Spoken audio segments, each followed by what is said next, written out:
I've created the vision board, now I don't need to do anything. No, it does not work that way. Hello everybody, my name is Dana and this is my life, and today I'm sharing with you how I created my vision board. Back when I was 13, I read the book called Secret by Rhonda Byrne. I got obsessed with creating these vision boards, collecting all the things that I wanted in one picture, putting it as a background on my computer. I shared this idea with my best friend and she did the same, and we exchanged what we wanted. We would create these maps every single month. I've got a board above my working place and I thought, why it's hanging there uselessly, when actually I can print some photos and put them all together and create something.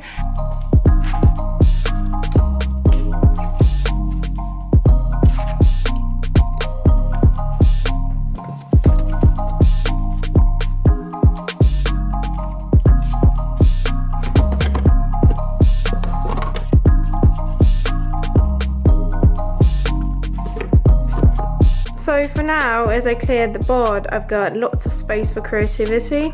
I do believe in both concepts, that we have our unconscious mind that is very powerful, because there's lots of thinking that goes in the back of our mind that we cannot control, but that has an impact on us, on our life. Also, I do believe in the visual concept, that our goals should be in images, because we accept lots of information through our eyes, through what we see. I found out that there's two ways to find pictures for your board. The first one, I guess it's the most common one, when you have a goal written in words and then you find images. Maybe you want like a certain amount of money and you find an image of money, or you want to travel to Japan, for example, and you find where you want to go, a photo of it. The second method that was most useful to me, because I am a huge fan of saving different photos on Pinterest, on the Instagram, just in my screenshots. If you do too, then you can go through your collection of photos and find out something very, very interesting. So as I went through them, I analyzed them, I compared some of them and realized that there's some certain patterns. I found out a lot of hidden wishes that I had. For example, I realized that I have so many pictures saved with mountains in the back of my mind. I know that I want to see them, but I never was like confident to write it down. It was not confident to consider that wish, and this is definitely something that I really want to do in 2020. But without these pictures, I wouldn't be so certain about this idea. And this wish was always there, but I just did not reveal it. It was not on the surface. I used those photos as a base. Also, while creating this board, I focused not on the big events, big goals, but on my daily life, because this is something that needs improvement.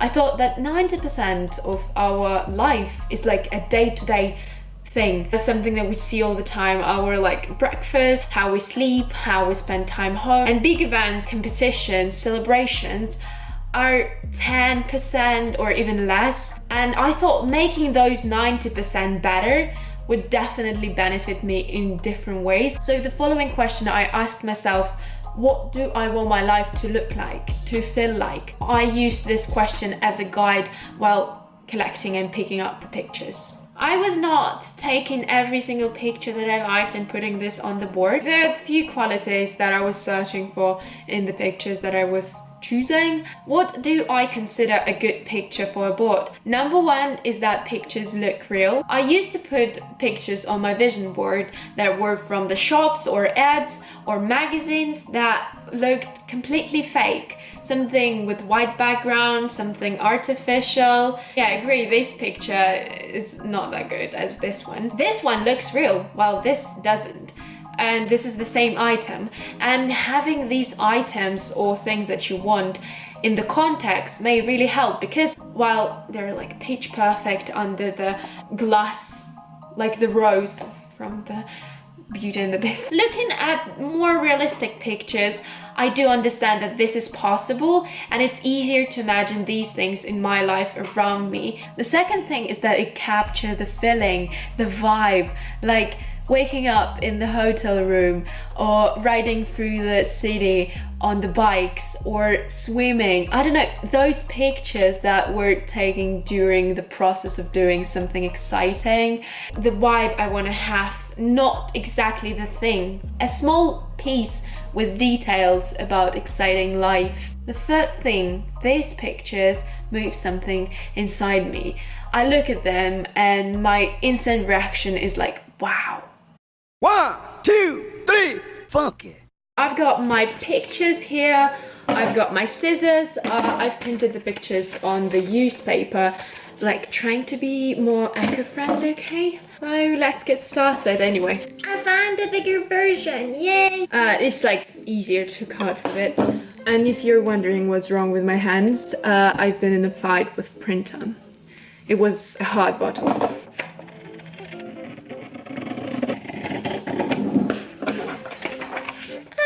I'll create lots of waste.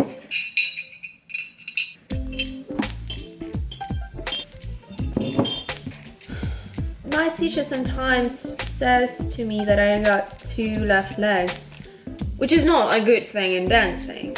But right now I'm wondering if I have 2 left hands. They look kind of cute from a magazine or from a student's book. I don't know. I'm trying to be careful. No, I did not cut the picture. I hope I did not. Look at this. Did I cut it? Was not super excited about cutting sheets of paper for like, I don't know, decades. Since I was a child, I loved to make the snowflakes out of paper, and it would take me hours to do so. And I was entertained, but right now I'm just wondering what the heck I was doing. It's like bigger than my face. That's just dangerous.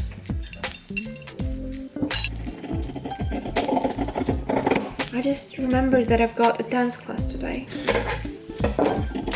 Nobody talks about how much time it takes to cut out all these pictures. My mom does this kind of work so accurately, at the same time so fast. During my school time, she did half of my projects, especially when I was a kid, like a very small one, and teachers requested us to bring some amazing decorations, but actually they all were made by parents. But she did everything so perfectly. And I've got a question for my mom. Am I adopted? Because this kind of things, they're very hard to do. I spend so much time on it. At the same time, it works out not very well. Talking to myself while cutting things. Nice. Is that a way to go? You can do this. You can do this. Yay! Okay, it was just one picture. No, it was just one page. I need to speed up the process. Otherwise, I'll be stuck here forever. And I'm not even kidding. I've got 14 pages.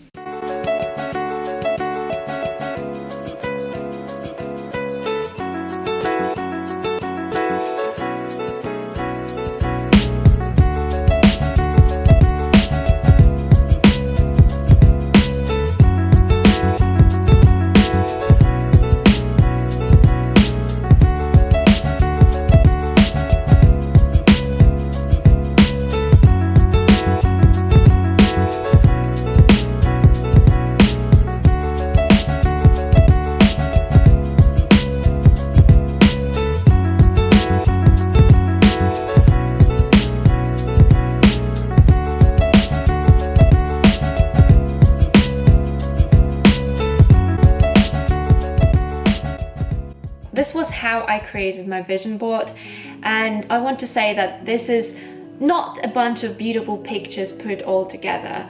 I wanted to be something more, and I wanted to be something like a huge reminder in front of me, above my head, that I look at, and the question that provokes is that what can I do to make this reality? Not just like, okay, I've created the vision board, now I don't need to do anything. No, it does not work that way. As you can see, some of the things that are on the board can be done today, something that I can implement right now, which makes it, I don't know, more optimistic for me, because if I can do a part of these things, that can mean that I can do the rest. It feels like it. Anyway, thank you for watching. I hope you enjoyed it, and I'll see you very, very soon. Bye.